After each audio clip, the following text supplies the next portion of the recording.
ত্রিপুরা জমিয়ত উলামা হিন্দ। আমরা রানীর বাজারের দুর্গাপুরের ঘটনা নিয়ে, দুর্গানগরের ঘটনা নিয়ে আমরা ডিএম স্যারের কাছে, আমরা ডিএম স্যারের নিকট আমরা একটা ডেপুটেশনে মিলিত হই।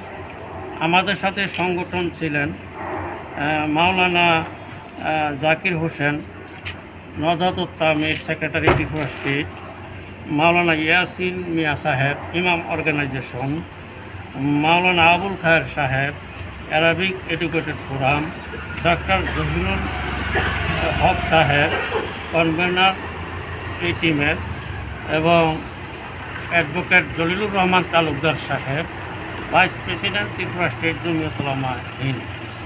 আমরা স্যারের কাছে ডিমান্ড রেখেছি যে সমস্ত বাড়িঘর ধ্বংস হয়েছে এবং এগুলাকে পুনর্নির্মাণ করার জন্য এবং ক্ষতিপূরণ দেওয়ার জন্য, এবং যারা আসল দোষী তাদেরকে তদন্তক্রমে গ্রেপ্তার করে তাদের বিরুদ্ধে আইনি ব্যবস্থা নেওয়ার জন্য।